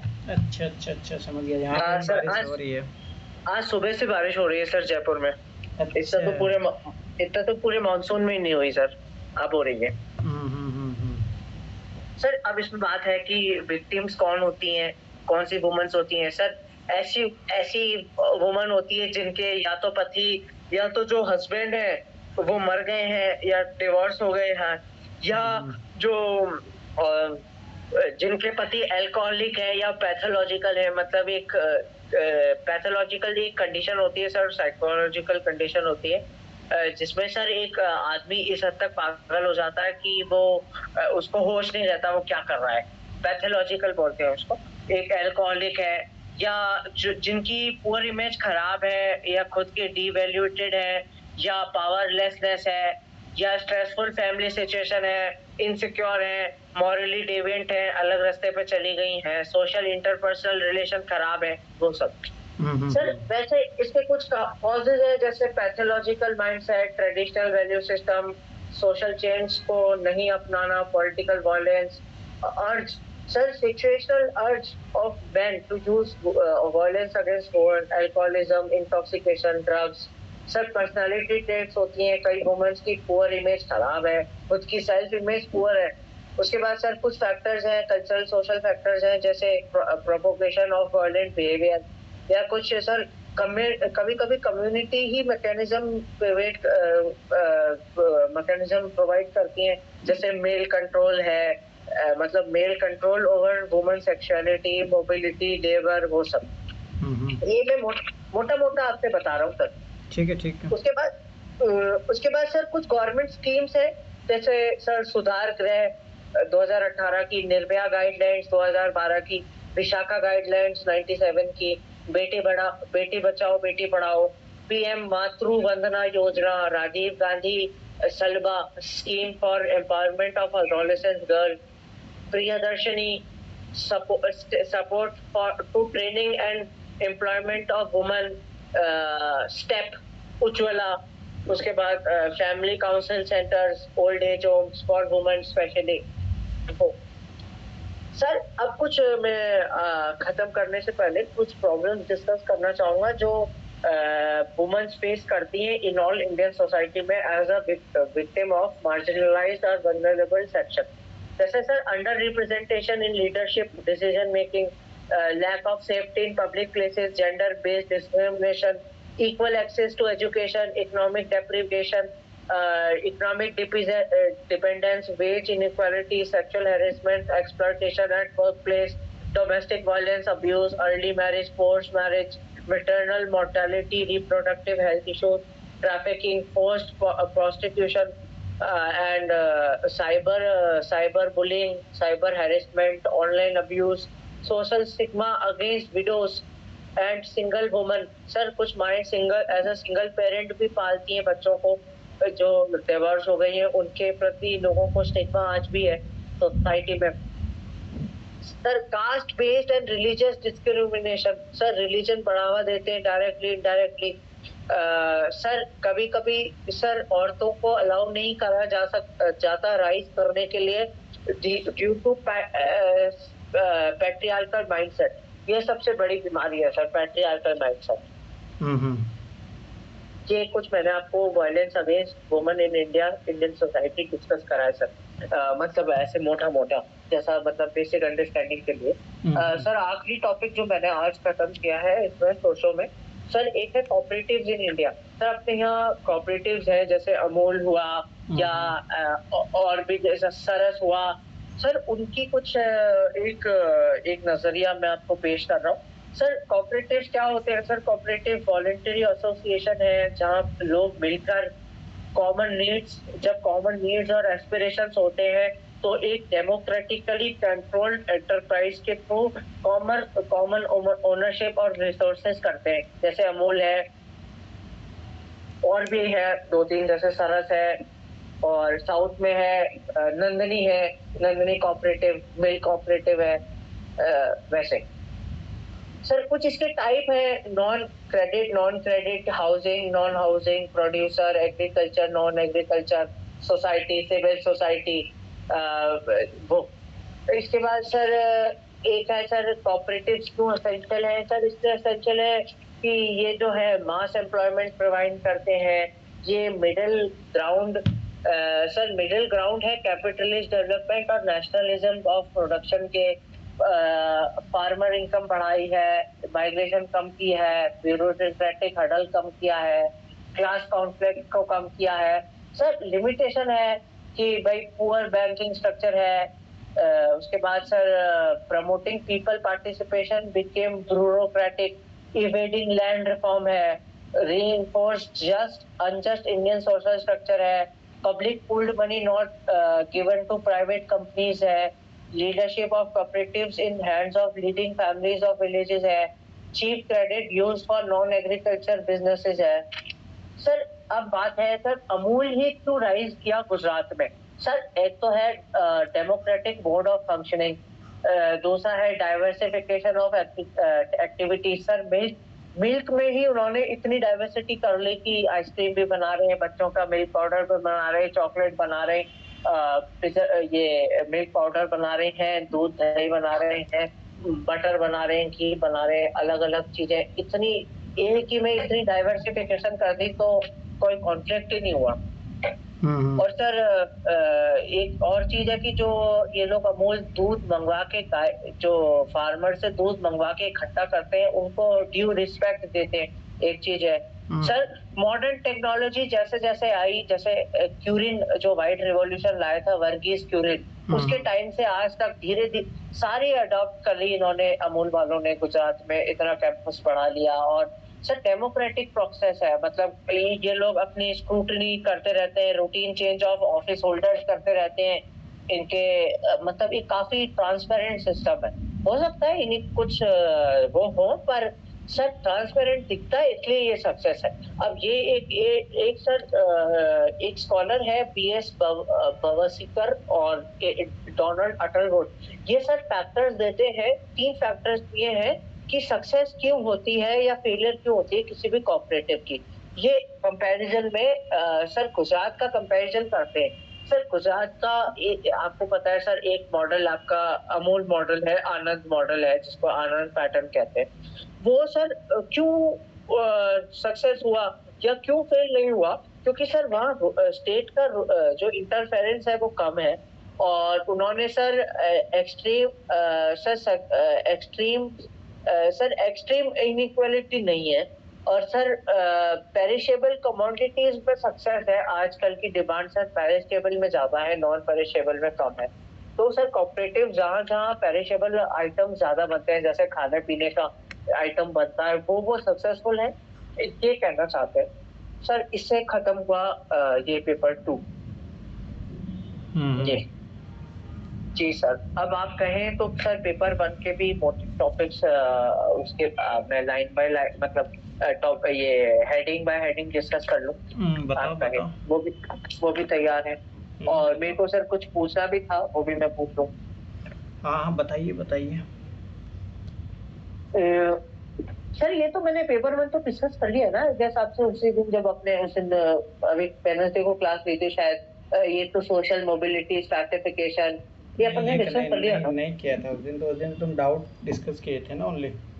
नहीं, मेरे को याद है सर, डाउट से पहले मैंने सर वो भी बताया था ना, कॉन्सेप्ट ऑफ मैरिज और ये new development and contemporary trends and families in India. Sir family kinship house hold marriage, वो पहले किए थे अपन, ये नहीं हुआ ना सोशल स्टेरिफिकेशन, ये कहाँ हुआ? हाँ ये लास्ट का, हाँ ये लास्ट का बचा था, ये करने ये भी मैं हेडिंग डिस्कस कर ले सर। इसमें मेरे को याद आ रहा है, जहाँ तक इक्वालिटी की बात करी थी अपन ने, इक्वालिटी का आइडिया जो आता है वो फ्रेंच रिवॉल्यूशन से आता है। ये कहती है कि जो सोशियोलॉजी हुई पैदा का वो हुआ है इमरजेंस, वो इक्वालिटी लिबर्टी और फ्रेटर्निटी से होता है, जो फ्रेंच रिवॉल्यूशन में था, जिसमें इक्वालिटी का मतलब है identical but in social science meaning is different and complex because people have diversities. Sir कुछ स्टेजेस हैं डेवलपमेंट ऑफ इक्वालिटी के, equality before law, political equality, socio economic equality, gender equality. Types है sir, formal है, equality of opportunity है, equality of income है, outcome है, हाँ outcome है। उसके बाद सर इनइक्वालिटीज का डिफरेंट उल्टा है, जैसे लुई टॉर्म कहता है कि इंडिया में होमो हेरारिकिकस है, जहाँ की इनइक्वालिटी वे ऑफ लाइफ है, और ब्रिटेन में होमो इक्वालिटी बेस है, ऐसा। और सर फेमिनिस्ट कहते हैं कि जो पेट्रियार्की है वो इनइक्वालिटी का कारण है। डर्कहाइम कहता है कि uniformity is not equality and inequality leads to intolerance culture. Sir Andre Beteille ने तीन तरीके की इक्वालिटी बताई है, जैसे क्यूमुलेटिव है, डिस्पर्स्ड है, और फिर सर सोशल स्ट्रैटिफिकेशन आती है, जिसमें सर डाइवर्सिफिकेशन होती है, रैंकिंग या कंपैरिजन होता है, इवैल्यूएशन होता है, फिर रिवॉर्डिंग होता है। सर एक्सक्लूजन होता है सर, अमर्त्य सेन कहता है exclusion not limited to minimum survival of needs but to include political participation, access to education, health etcetera. Sir ये मेरे हिसाब से डिस्कस कर लिया था अपन ने, नहीं sir? Multi dimensional poverty, absolute relative poverty, sir एक है अपन ने डिस्कस किया था सर, फेमिनाइजेशन ऑफ पॉवर्टी। एक अपन ने डिस्कस किया था सर, फेमिनोमिक्स भी था, वुल्फ जॉन का, जेंडर मनी। सर ये अपन ने कर लिया सर डिस्कस। ठीक है जो डिस्कस कर लिया जो बताओ, जो नहीं किए वो बताओ। सर इसमें तो उस दिन के बाद से तो सर 18 तारीख से तो मैंने पेपर 2 शुरू कर दिया था, फिर पेपर 2 तो आज सारा हो ही गया, जितना मैंने करा लिखा है सारा डिस्कस कर लिया। चलो ठीक है, आपका डाउट है वो बताओ फिर। हाँ सर, मेरा एक डाउट था सर मेरा। सर मेरे को डाउट है सर, एक जैसे मैं उस दिन आपने मेरे को डिस्कस किया था पेपर अटेंड करने का, जैसे कभी आगे अपन प्रैक्टिस करेंगे सितंबर के बाद जिसमें आंसर राइटिंग सोशो में। सर तो इसमें से जैसे सर वर्ड लिमिट का कैसे ध्यान रखें सर, एक चीज ये आप वो नहीं, वो ध्यान ही नहीं रखना होता, वो माइंड में मत रखो। मतलब मैंने तो जहाँ दृष्टि में भी या जहाँ सुना है कि वो एम्फेसिस देते रहते थे word limit word limit. No there no requirement UPSC तरफ से ऐसा कुछ भी नहीं रहता है, सब फालतू का। मैंने बहुत सारे, देखो जब मैं मेंस लिखा ना तब मुझे पता लगा बहुत सारी चीज़ें ऐसे ही चल रही इस मार्केट में, क्योंकि लोग मेंस तो लिखते हैं नहीं। मतलब हकीकत कुछ, मतलब हकीकत बात तो यह है ना कि जैसे बहुत सारे टीचर भी होते हैं जो मेंस नहीं लिखे हुए होते हैं। लिखा भी होगा तो मान के चलो 2010 उस पैटर्न में लिखा होगा, समझ रहे हो ना बात। तो अंतर बहुत है, मतलब लोग जो अफवाहें फैलाते हैं वो बहुत सारी चीजें हैं। बस एक जो चीज याद रखना कि जैसे मैं बता देता हूँ कुछ सर, अफवाहें क्लियर ही कर दो ना, आज मेरे काफी अफवाहें समझ। एक तो भाई वो जैसे तुम हिंदी को लेके डर रहे हो, तो हिंदी में ऐसा कुछ ही नहीं, बस पेपर कंप्लीट कर लेना, हो जाओगे पास। जैसे मेरे को भी लगा था कि इंग्लिश पास ही नहीं होगा, एकदम एग्जैक्ट इंग्लिश चाहिए, ये है फलाना ठिकाना, कुछ ही नहीं होता है। अच्छा। जैसे मुझे पता है कि मैं जो लिख के आया हूँ ना उसके अकॉर्डिंग तो मुझे 10 नंबर भी नहीं मिलने चाहिए थे, पर मैं फिर भी पास हो गया ना। तो इसका मतलब सर किसमें पास हो गए? इंग्लिश कंपलसरी में। तो सर अभी आपने मेंस दिया था इस साल? मतलब लास्ट ईयर दिया था ना 2024 वाला। तो अच्छा मेंस नहीं हुआ जब भी प्रीलिम्स दिया अभी दोबारा? हाँ। अच्छा सर, फिर मेंस का कैसा रहता है, मतलब कितने नंबर पासिंग होते हैं, क्या मतलब क्या सिस्टम होता है? देखो उसमें आपको 10% जो नंबर होते हैं 250 को लाना पड़ता है, ये मिनिमम है, ये लाना ही पड़ता है आपको। मतलब 250 मतलब 25 नंबर आपको लाने ही होते हैं हर पेपर में, ये मिनिमम क्वालिफिकेशन होता है उसका। एक तो क्राइटेरिया, बहुत सारे लोगों को ये क्राइटेरिया भी नहीं पता होता है। नहीं पता सर, मेरे को भी नहीं पता कि ये 25 नंबर वाला क्या सिस्टम है, क्या है सर? जैसे सीसीएट में होता है ना भाई, इतना मिनिमम नंबर लाना ही होता है, वैसे ही मेंस में भी होता है कि आपको 10% मार्क्स चाहिए ही।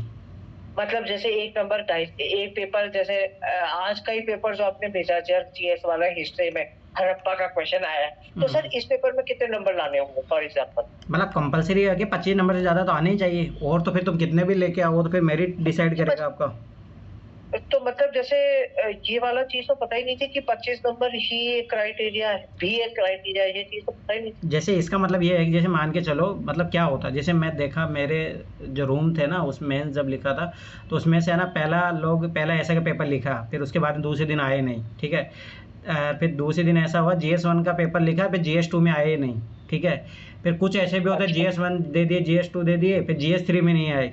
बहुत सारे ऐसे भी होते हैं जो GS1 GS2 सब दे देते हैं, ऑप्शनल में नहीं आते हैं, तो वो फेल घोषित हो जाएंगे, क्योंकि जब ऑप्शनल का पेपर अटेम्प्ट ही नहीं किया तो उनके 25 नंबर आए ही नहीं। जब आए ही नहीं तो सबाई सी बात है वो फेल माने जाएंगे, या वो चाहे उधर वो चाहे 1000 नंबर ला ले, पर नहीं, इधर फेल है तो फिर कंप्लीट फेल है। मतलब सारे पेपर देने ही है? हाँ, ये चीज याद रखना। मतलब सर ये मिनिमम वाला आपको कैसे पता कि 25 नंबर मिनिमम वाला? यूपीएससी नोटिफिकेशन जाके पढ़ो, पता लगेगा। ओहो, वहाँ मतलब ये क्लियर होता है कि 25 नंबर तो लाने ही। अरे उसका मतलब यही है कि आपको अटेंड करना है। ऐसे जैसे मान के चलो आपने GS4 में ओनली 10 नंबर आ गए, ठीक है, परंतु और आपको ओवरऑल मिला के मान के चलो आपकी मेंस की कट ऑफ निकल रही है, तो आप पास नहीं होंगे, फेल हो गए, क्योंकि GS4 में आपके 10 नंबर ही आया है। इसका तो जैसे मतलब सर जैसे आज का ही पेपर है जो हिस्ट्री वाला है, जिसमें पहला क्वेश्चन हड़प्पा का है, हड़प्पन आर्किटेक्चर, तो जैसे ये वाले पेपर में अगर किसी के 250 में से 300 नंबर भी आ रहे हैं, 300 कह रहा हूँ, 250 में से 200 नंबर भी आ रहे हैं, और अगला पेपर देने ही नहीं जाए, दूसरा जो कल है वो फेल है। तो मतलब उसके मेंस दिया हुआ, प्रीलिम्स दिया हुआ सब बेकार। तो और क्या, जो फेल होते हैं तो उसका तो बेकार ही होता है। और सर एक मैंने सुना है सर, कई लोगों का इंटरव्यू में भी, अगर जैसे आप इंटरव्यू में भी क्वालिफिकेशन होता है, उसमें भी 10% आपको लाने पड़ते हैं, उसमें मिनिमम नंबर होता है। जैसे मैं आपको बता रहा हूँ सर, मेरे एक मतलब मैंने सुना है कि एक भाई मेंस दिया ही, इंटरव्यू के लिए कॉल आ गया, इंटरव्यू दिया ही सब अच्छा, और अगले दिन लिस्ट में ही नाम नहीं आया। वो क्या होता है, वो उसमें क्या होता है, वो क्यों नहीं आता? अरे भाई जब नहीं आएगा ना, जब मान के चलो आपने क्वालिफाई जो जितनी कट ऑफ गई है तब नहीं करोगे तब तो नहीं आएगा ना फाइनल सिलेक्शन में नेम। बहुत बार ऐसा होता है डॉक्यूमेंट्स की कमी के कारण भी रोक देते हैं वो। जैसे तो फिर वापस दो। वापस होते हाँ हैं? हाँ, तो सबको वापस देना पड़ता है। तो जो इंटरव्यू दिए होते हैं, जो सिलेक्शन होते हैं, वो भी देते हैं। बहुत सारे लोग तो सिलेक्शन होने के बाद में भी देते हैं, रैंक इम्प्रूवमेंट के लिए देते हैं। तो सेलेक्ट सर, एक मिनट, कल सपोज क्या मेरा सिलेक्शन हो गया और मेरे को मेरे पसंद की रैंक नहीं मिली, एक मिनट, है ना, और मैं चाहूँ तो दोबारा दूं, एक शुरू से शुरू करके प्रीलिम्स में एनसीए, पर फिर अगर मेरा नेक्स्ट इस अटेम्प्ट में नहीं हुआ तो मेरी नौकरी चली जाएगी या नहीं? नहीं नहीं नहीं, वो उसमें 2-3 साल का टाइम पीरियड रहता है। मतलब 2-3 साल का टाइम पीरियड जैसे? हाँ, मतलब उसमें आप है ना लीव करके छोड़ सकते हैं। ऐसा नहीं कि आपने कुछ भी नहीं किया और आप ऐसे एग्जाम दे रहे हो, तब तो खत्म हो जाएगा आपकी।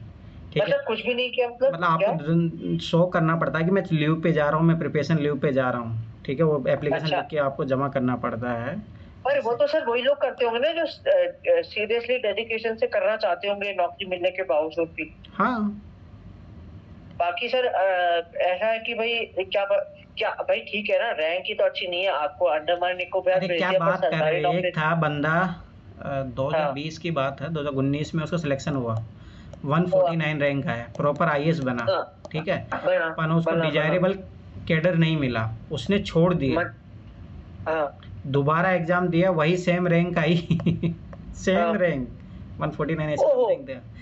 फिर सेम रैंक। हाँ, तो हो सकता है फिर कैडर चेंज हो गया हो तो कर लिया होगा, जो भी है। पर लोग, ये होता है अगर अपन, हाँ एक चीज़ याद रखना, ये बहुत सारे बच्चों को नहीं पता होता है।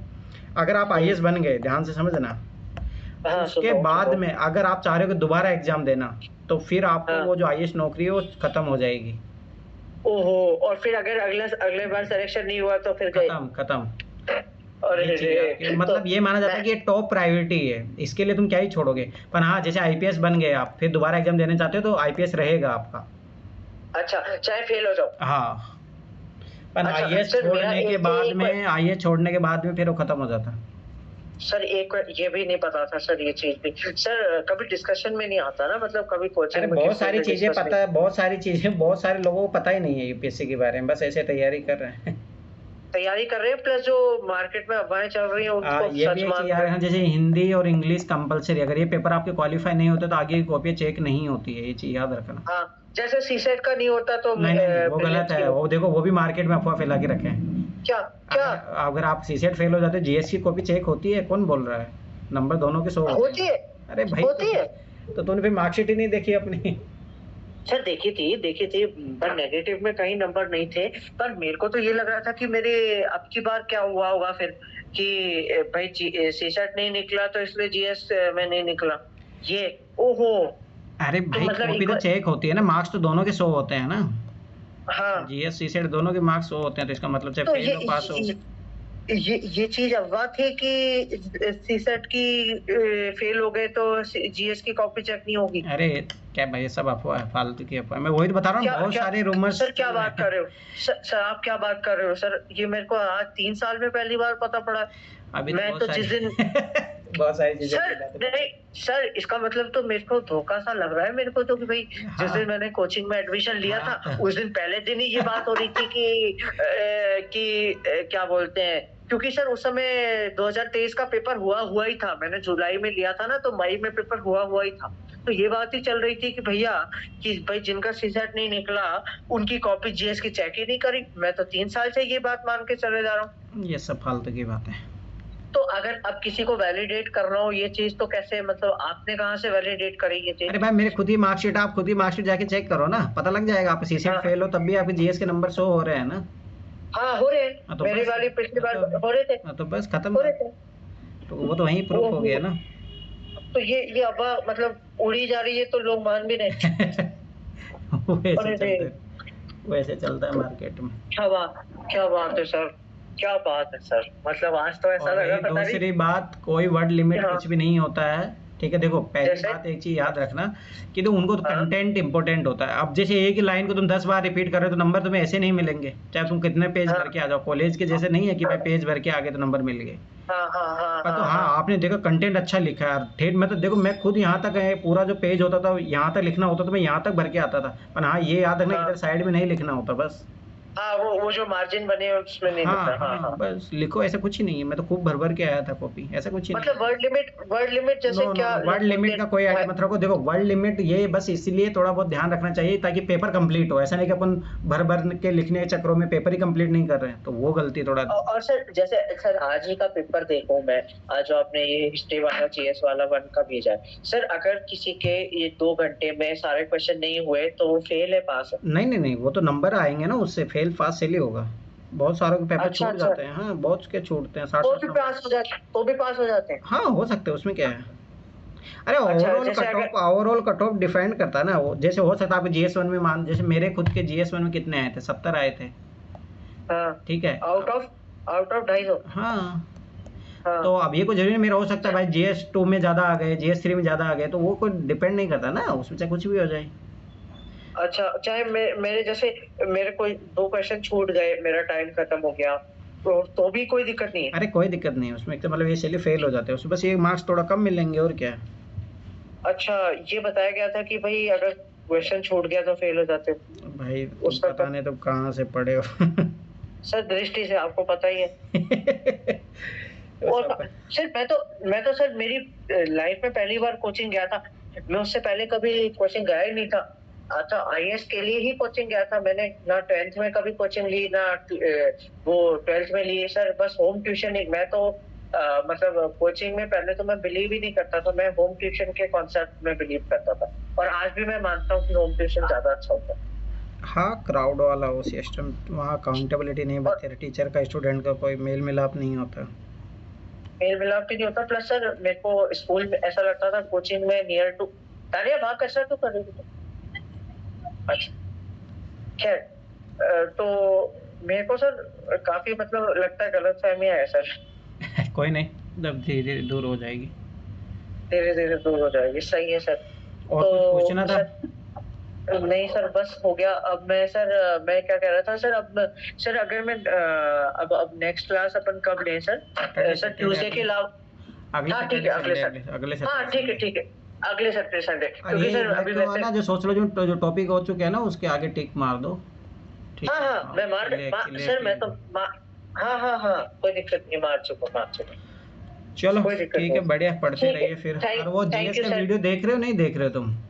सर मेरे को समझ में नहीं आ रहा, इसलिए मैं नहीं देख रहा सर। वो आपको एक दिन क्लास में दिखाना पड़ेगा, मतलब या तो मेरे को आप बताना पड़ेगा सर। वो मेरे को बिल्कुल समझ में नहीं आ रहा, वो बच्चों की इतनी आवाजें आ रही हैं और वो पता नहीं हिंदी में क्या बोल रहे हैं, समझ में ही नहीं आ रहा क्या बातें हो रही हैं तुम उसमें। कौन सी क्लास देख आपकी रहे हो, कौन सी क्लास देख रहे हो? सर, 50 वाली तो नहीं देख रहे कहीं? देखो उसमें 2-3 क्लासें देख, मैं बता देता सर हूँ। कौन से देखूं मैं, मेरे को तो यही नहीं समझ में आ रहा मैंने उसमें बहुत सारी भेजी है आपको, है ना, तो उसमें से सर। देख। इसलिए तो मैं, हाँ मेरे को ये नहीं पता ना कि कौन सी देखूं अभी। देखो एक तो ईयर वाइज है, एक टॉपिक वाइज है। हाँ, तो मैं कौन सी देखूं? तो ईयर वाइज देखोगे तुम, तो ईयर वाइज सोल्व करते जा रहे हो ना।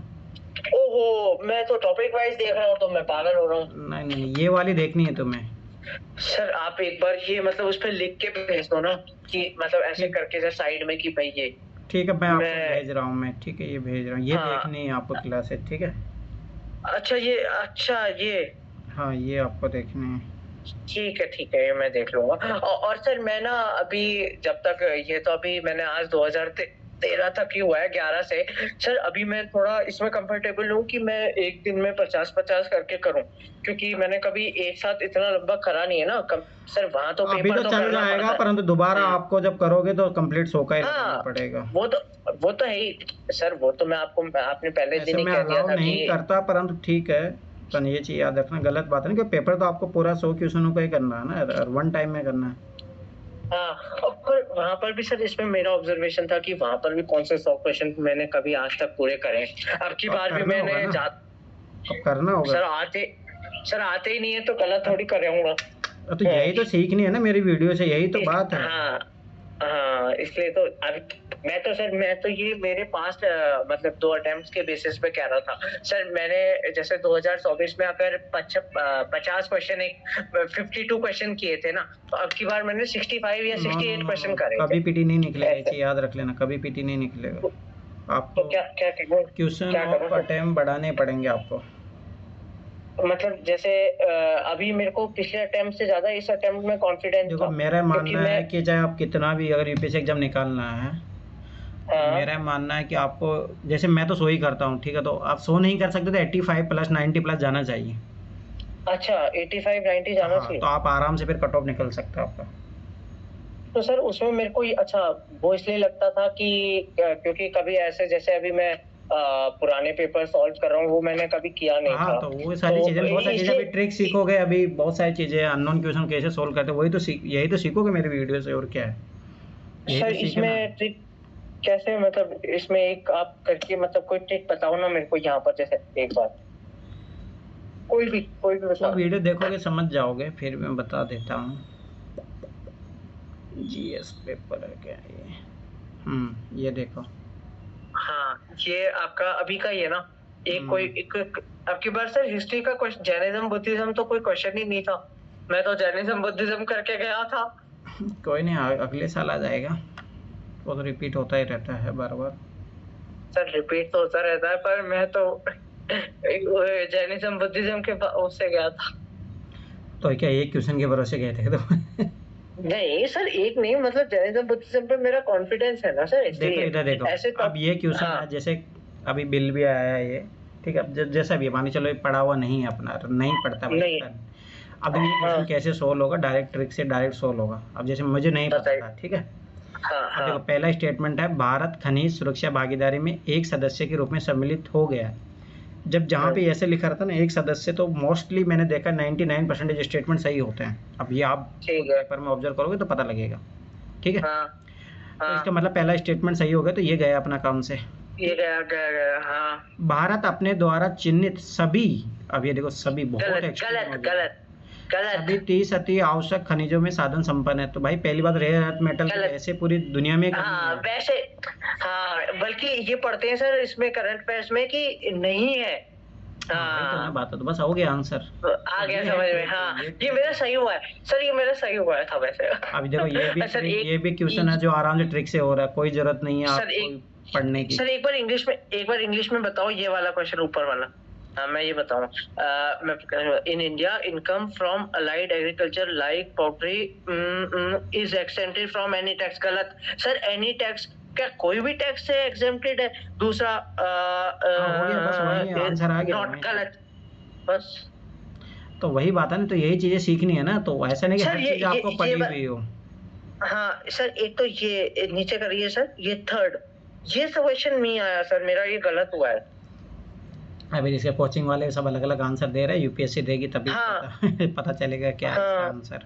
वो तो है। कोई 2 सही बता रहा है, कोई 3 सही बता रहा है, तो कोई एक ही हाँ बता हाँ रहा है, सब अलग अलग आंसर है, वो यूपीएससी सर बताएगी। मेरा इसमें 2 सही है। मैं भी 2 ही करके आया हूँ। अच्छा मैं, पर सर यूपीएससी ने अभी मेरा ये कोचिंग, सारी कोचिंगों में गलत हो रहा है। नहीं ऐसा नहीं है, शायद ओनली आईएएस पता में नहीं। किसी में तो सही है, ये किसी में कोचिंग में है हाँ सही, चाहे वाजीराव में, रवि हाँ में, किसी न किसी में सही है वो। सर उसमें सर स्लीपी क्लासेस में सही है सर। मतलब है, मतलब वही है ना, अब देखो यूपीएससी देगा वही मानो, अब वो तो जो भी है।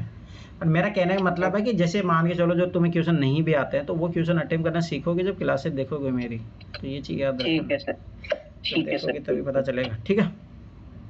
सर एक बार ये एक और ये और सॉल्व करा दो सर, ये वाला कौन सा? ये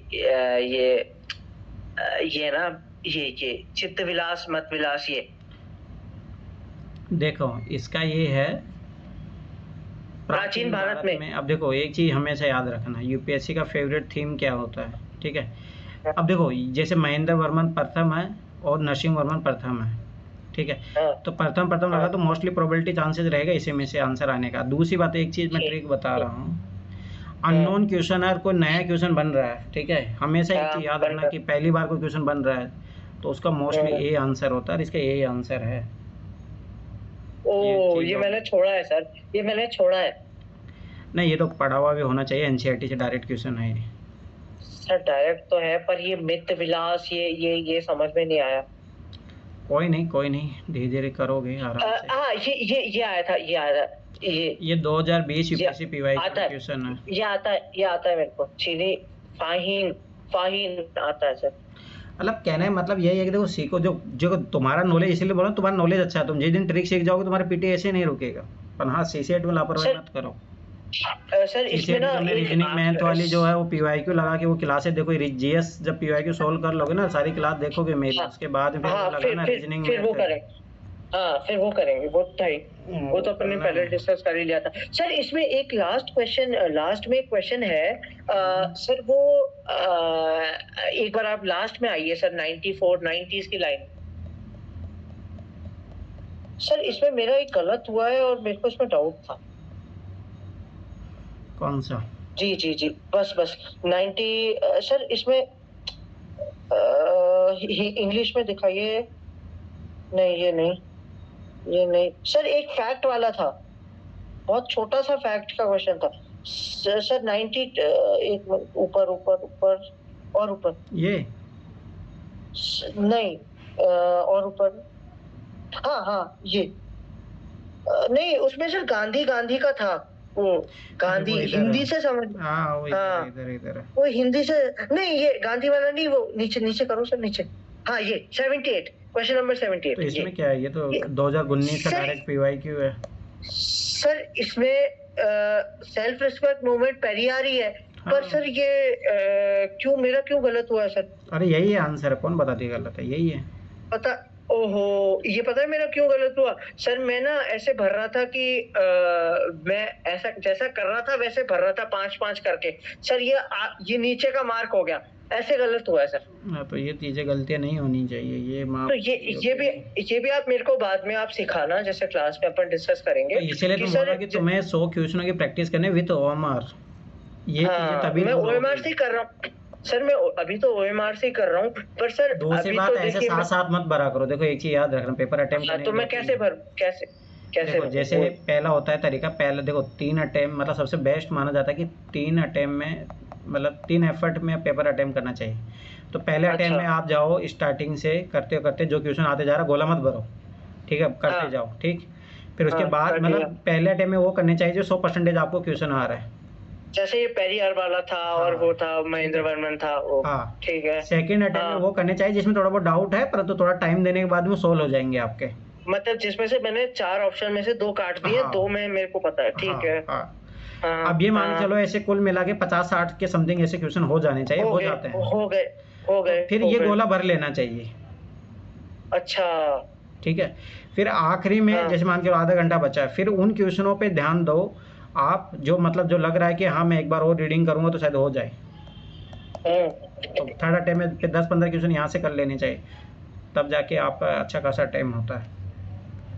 जब ट्रिक ठीक है, सीख तो आपने जाओगे ना तो अभी आप यहीं पे 70 to 80 क्वेश्चन पहुंच जाओगे जब ट्रिक सीख जाओगे तब। फिर आखिरी में कर लो 5-10 क्वेश्चन जितना अटेम्प्ट करना है। देखो ट्रिक मेरा माना है कि हर चीज़ों में लगती है, बस कुछ क्वेश्चन होते हैं जैसे हाँ इस टाइप के क्वेश्चनों में नहीं लगती है। अब ये पता होगा तो कर पाओगे, नहीं तो नहीं कर पाओगे, मतलब समझ रहे हो ना। हाँ परंतु मोस्टली हाँ। जो है जैसे इस टाइप के क्वेश्चनों में हमेशा ट्रिक लगती है, जैसे मेरे ट्रिक से सही हुआ था। सर बताओ, पढ़ के साइबेरिया में ये क्या है, अलास्का ने। सर ये वाला मेरा गलत हुआ है सर, सेकंड नहीं है इसका। हाँ तो सही तो है, इसका पहला ही आंसर है। ओहो, मैंने पता है क्या कर दिया? मैं यूं भर रहा था ना 5-5 के ग्रुप बना के, मैंने उल्टा भर दिया। इसका ए का उसका बी भर दिया, उसका ए भर दिया। चलो कोई नहीं, पर आगे ये गलती नहीं होनी चाहिए। ठीक है सर। आपने सर वो भेज दिया कि कौन सी वाली देखनी है वीडियो मेरे को? भेज दिया मेरे को मतलब मैं सर अब ना, मैंने जैसे आज 2013 तक कर लिए तो पेपर सॉल्व, तो सर मैं अब क्या करता हूँ, 11 से 12 13 वीडियो देखो पहले, उसके हाँ बाद अब मैं ये करना। हाँ अब मैं ऐसा ये मैं सोच रहा था कि मैं 11 12 13 की कल 11 12 की वीडियो देख लूंगा, परसों 13 की देख। सर परसों मेरे पास टाइम नहीं है, सॉरी। हाँ परसों क्या है, नहीं सर ट्यूसडे को मेरे पास टाइम नहीं है एक्चुअली, सॉरी। ठीक है कोई ना, अपने सर मैनेज कर लेना। नहीं सर ट्यूसडे को मैं वैसे थोड़ी क्षमा चाहूंगा कि सर ट्यूसडे को मैं बिल्कुल पढ़ाई नहीं कर पाऊंगा, क्योंकि सर हमारा रोड तीज का कार्यक्रम है ठीक घर पे। है, कोई बात नहीं। हाँ तो मैं आपसे फिर अपडेट तो मैं आपको दे रहा हूँ। और सर कल सोशो का एक और ये पेपर 2 का ही टॉपिक है अपने, development of slums and deprivation in urban area. ये कर लूंगा सर, इसके मैं आपको नोट्स भेज दूंगा, मतलब आउटलाइन आपसे डिस्कस कर लूंगा, मतलब जैसे मैं रोज करता हूँ वो हाँ आप ठीक है गुड लिख के, आप जैसे समझ गुड गया। लिख के देते हैं ना, मेरे को अच्छा लगता है, इसलिए मैं नहीं करता वो हूँ। अच्छा कर रहे हो, बस वही है कि कंटिन्यू बना के रखो इस चीज़ को। कंटिन्यू करो, ठीक है। और मैं सर अभी पेपर अटेम्प्ट करने से पहले मैं 12-13 और मतलब 11-12-13 की वीडियोस पहले हाँ। देख लूंगा, फिर 14 से पेपर करना, हाँ। ठीक ऐसे कर लूंगा। उसके बाद ठीक है, करना। मैं देख लूंगा सर, देख लूंगा, ठीक है। मेरे को एक्चुअली कंफ्यूजन था कि कौन सी देखूं कौन सी नहीं देखूं, इसलिए नहीं वो देख अच्छा हुआ लेना। ना आज सेशन में आपसे मैंने पूछ ही लिया। ठीक है, वो ज़रूर देखो तभी फ़ायदा है, ठीक है? ठीक है, thank you so much sir, thank you so much. ठीक है, ओके।